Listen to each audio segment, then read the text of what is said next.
If you're listening to this and you're about to start a plan or you're in the middle of a plan, I'm telling you, take these to heart. This is not like a suggestion or best practices. It is like, no, it's fucking required. So if you want to get to where you want to be and lose those 30 to 50 pounds and never have to worry about it coming back, so you can actually be happy and live your best life and thrive and be a good example to your kids, this is what's needed to do before you do that. Okay. Before you try to lose weight, here's your checklist. Check number one is your inner game must be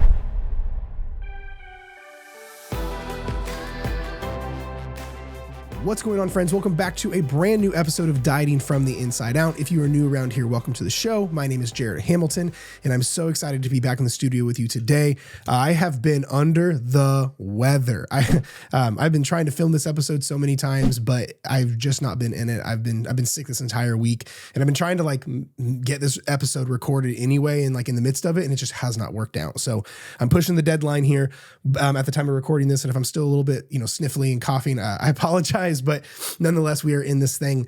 In today's episode, we are going to be talking about the before you try to lose weight checklist. Okay. Here's the thing. It's funny. I actually did a post, a TikTok a couple years ago, probably 3-4 years ago by this point. And it was called the before you try to lose weight checklist. And it happened to go viral. It got 4 something million views, which is viral, at least for me. And it was a little more surface level though. It was no diets with their own names and, no timelines and things like that, which is all great. So this one, I want to go deeper though. I think you guys like the deeper content. I mean, the show's called Dieting from the Inside Out. And I think it's important to go deeper before we get into all that. I'm going to take this one a little bit differently. Okay. Because I think it's important before you go into changing your life or a diet or a plan is we need to have a checklist to make sure all right, you're ready for this. Because the reality is most people aren't, especially even in a coaching dynamic, when people come to us for coaching and they get accepted into the program, most people are not ready to go right into weight loss yet. It's just part of how it goes. If their inner game isn't on point, their metabolic rate's not in a good place. They're not able to be consistent, all these different things we're going to get into here in a minute. But the worst thing I could do is put someone right into fat loss if they're not ready for that. It's almost like if you're building a house, you as the homeowner might want the walls and the ceiling to go up, but it's not ready yet. The ground's got to be level or the foundation's got to be put in. But if you rush something and get outside of the order of operations, it's going to cause problems, right? So this is why I think it's a good idea to have what I'm calling the before you try to lose weight checklist. This way you actually can go through these checks yourself. How many do I have? 1, 2, 3, 4, 5, 6, 7. I have 8. I have 8 checks for you to go through before you try to lose weight. Okay, so if you're listening to this and you're about to start a plan or you're in the middle of a plan, I'm telling you, take these to heart. This is not like a suggestion or best practices. It is no, it's fucking required. So if you want to get to where you want to be and lose those 30 to 50 pounds and never have to worry about it coming back, so you can actually be happy and live your best life and thrive and be a good example to your kids, this is what's needed to do before you do that. Okay, before you try to lose weight, here's your checklist. By the way, just throwing this out there now. If you like this content, I have an actual fat loss checklist in the description. I have a 5-day free course. It's a 5-day video course, completely for free. Just put the best email in you want us to use to send it to, and it is incredible. So if you like this before you try to lose weight checklist, you'll want to go grab a copy of my actual fat loss checklist in the description. But we'll talk about that later. Otherwise, let's get into it. So before you try to lose weight checklist, step number 1.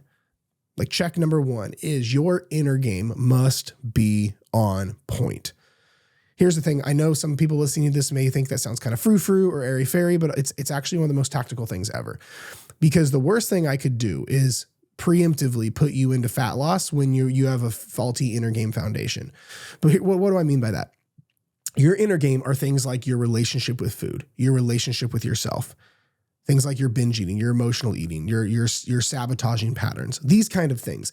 Because if these things aren't in order, your ability to know what to do but not do it, those kind of things, then it doesn't matter what plan I put in place. It doesn't matter what fat loss happens because you'll sabotage it. Way too many people. It's why to give you context inside even coaching, before we let our clients go into stage 2 called boring fat loss, we have them go through stage 1 called dieting from the inside out because we have to fix this stuff first. Right. And I'm very bullish on this. Let me think about it this way. If I could snap my fingers right now and all the weight you're trying to lose comes off, would you be good? Well, probably not. Well, let me ask you this, is if I could snap my fingers and all the weight comes off, would your binge eating go away? Well, no. What about the emotional eating? Well, no. Would your relationship with food be healed? Well, no. Would your pattern of subconscious sabotage go away? Well, no. If I got all the weight to come off right now, would you still be a perfectionist causing you to start over Monday? Well, yeah.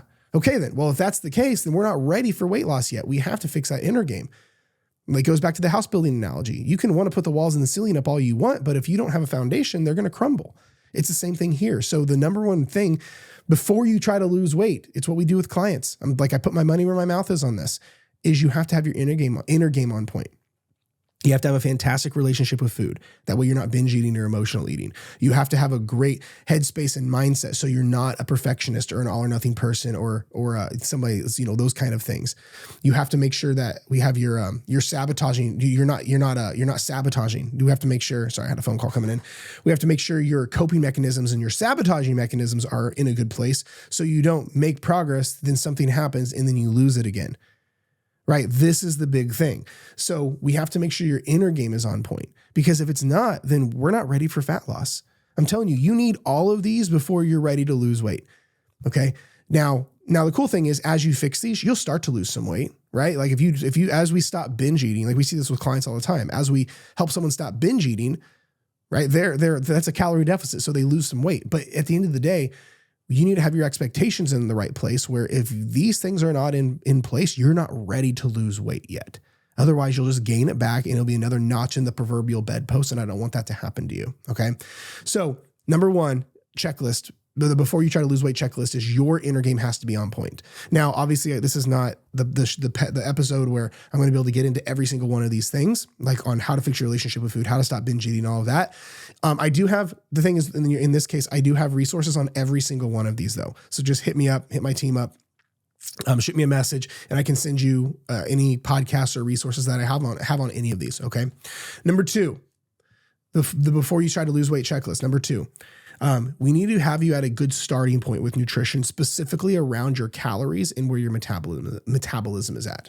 So what I mean by that is, way too many people I'll see people come to us in coaching, they're eating 1,200 calories a day and they can't lose weight. And then now they're here in front of me.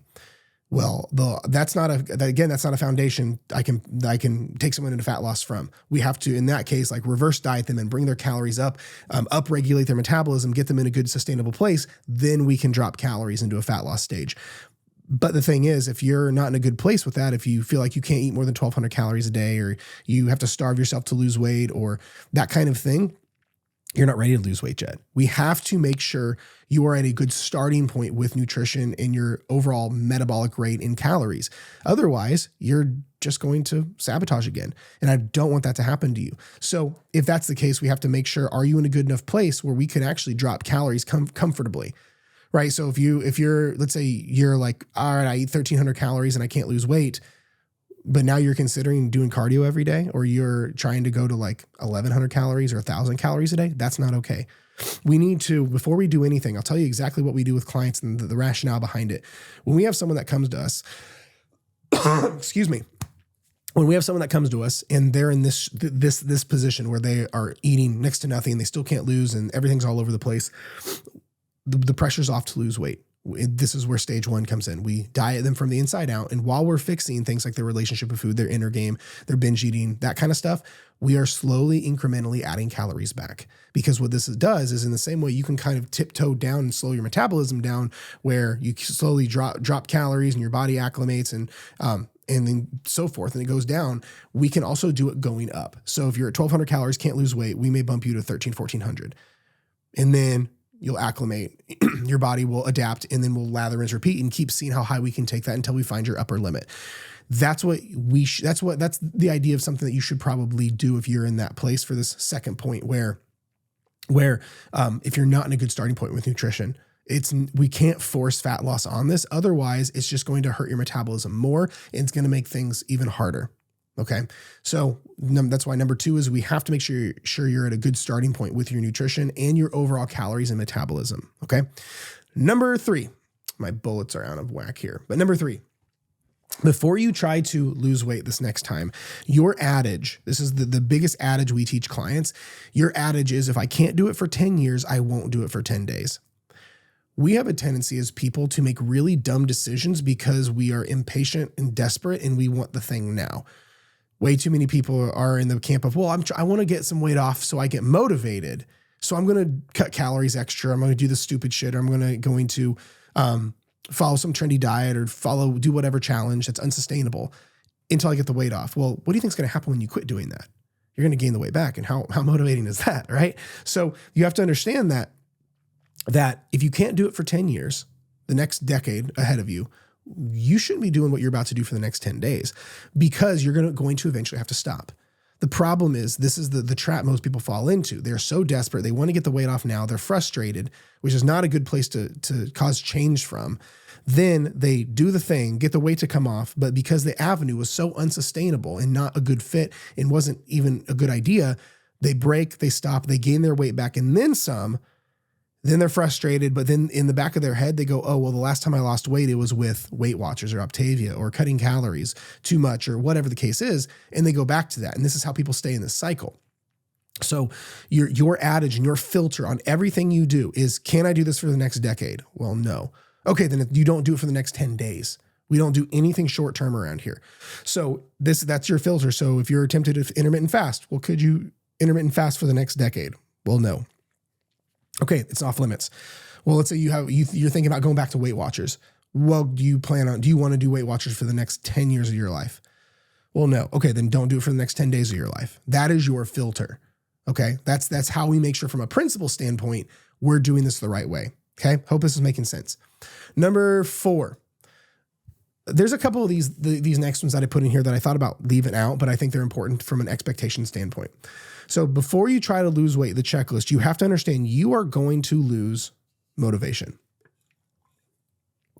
The reason I put that in here is because it is so important that you have your expectations in check, because the worst thing that can happen is most people think they're going to be motivated and fired up every day. And then when it's not, it's a rude awakening and they were expecting it to be there and it wasn't. And then they fall off and sabotage and gain their weight back. I'm telling you, you may feel motivated right now, or most people when they're starting a plan, they're starting it because they're motivated. And so they set all these expectations. They're like, I'm going to do this and this and this and this and this. I'm going to do this. And then that lasts for about a week, maybe not even that. Then all of a sudden they have zero desire and they don't want to do anything at all. But now they have this plan that they set up for themselves while they were motivated, and that's setting them up for failure. This is why you should be doing everything under the last last bullet of, if you can't do it for 10 years, don't do it for 10 days. But also you need to make sure what you're doing is doable for when you're not motivated. That's the biggest thing. You have to make sure you have to understand you're going to lose motivation, and that's not a deal breaker for you. I mean, imagine if you thought you were going to be motivated every day raising your kids or going to work or brushing your teeth. Well, we would all be fucked. Expectations are everything. Expectations govern an experience entirely. But if going into weight loss and trying to change your life, if motivation is a make or break thing for you, then that's a problem. That means we're not ready for this yet. If the only way you can make progress and show up for yourself is if you feel like it, we're not ready for this yet. So this is why number 1, 2, 3, 4 on this list is you're going to lose motivation. You got to be okay with that. And you've got to commit and be like, all right, I'm going to show up even though I won't feel like it. I'm going to do the things I said I would do, even though I don't feel like it. And if you're not okay with that, we're not ready to lose weight. That's why it's on the before you try to lose weight checklist. Okay. Number 5, excuse me. Sorry. I'm still on the tail end of this thing. Number 5. This is a big one. You're going to think you aren't making enough progress. I'm telling you, no one is safe from this one, myself included. I have seen so many people make astronomical progress. I mean, even our clients make ungodly progress. You know, like I know I may be partial because they're my clients, but it's incredible. Like the results our clients will get. But along these same lines, I'm just using this as an example, the brain and the eyes are a weird thing. Our own brain and eyes play tricks on us. In every single person will always think, I think the same thing, that we're not making enough progress or we should be further ahead. But that's a slippery slope. That is a denial of what's in front of you right now. And it is actually reprogramming your brain, your reticular activating system specifically, to cause you to fall off. I have seen so many people make night and day progress, but in the back of their head, something is telling them, I should have made more. It's not enough. Oh, it doesn't somehow, for some other qualifications, this doesn't count. And that is so dangerous. I've literally seen people who went from looking pregnant to not, who went from like 5 sizes down of pant sizes. I've seen people literally go from like love handles to abs, like the most night and day different results. And but in their head, they thought they had this belief somewhere that's like, I should have made more progress, or the scale spikes, so it invalidates everything. And it is so dangerous, and it will cause sabotage because actions follow focus. And if your focus gets off, boom, the rest is history. So you have to understand before you go into this that you are going to feel like you are not making enough progress. Like, you have to understand, it's such an extreme thing where, like, if you found, imagine if you found $1 million, part of your brain would be like, well, it should have been 2 million. Or if you won like the lottery, part of you would look at the guy that won the bigger lottery and be kind of envious of him. That's just how the brain works, which is crazy. So you have to understand that in fat loss, which results are way slower, way less extreme, but that's how it's going to work. You'll lose, let's say, a couple inches off your waist, but your brain will go straight to, well, I still have more to lose, or the scale spiked this morning, or whatever the case is. So you have to be ready for that. That's the way your brain naturally operates. And it will cause you to fall off if you're not careful. Sabotage is sneaky. It's not this like proverbial, like, oh, here's it comes and throws you off. It is so charismatic and so sneaky and such a sweet talker. This is why people fall off unintentionally. They don't mean to. It's why, think about it. Sabotage convinces you that giving up is going to make you more progress. Think about that. It's crazy. So you have to understand that before you go into this weight loss journey, you are going to feel like you're not making enough progress. Just assume you're going to be living in a state of, oh, it's not enough progress. I should be further ahead. I'm behind. Literally every single person feels like this. So you have to understand, though, it's not true, though. I'm not trying to enable that where you're going to just live in suffering and like, in resentment. I'm telling you that you have to know that that's going to happen, and you have to know that it's not true. You're going to have these feelings of, oh, I should be making more progress, but it's wrong. Oh, I should be further ahead, but it's not true. Okay. It's almost a warning and an expectation more than anything. Okay. Moving on. Before you try to lose weight, number 1, 2, 3, 4, 5, 6.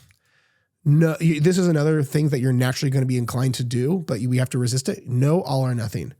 You have to understand that you are not an all or nothing person. I've yet to meet an all or nothing person in my life, and I'm one of the most extreme all or nothing people you could probably meet, but I'm not even one. It's one of those things. Here's what I mean by that. First of all, when we wave the all or nothing flag, it's when we're about to make a bad decision, right? You messed up on your nutrition and you feel like, oh, fuck it, I'm gonna finish the rest of this pizza and then start over Monday because I'm an all or nothing person. No, you're trying to validate, whether you're aware of it or not, the bad decision you're about to make.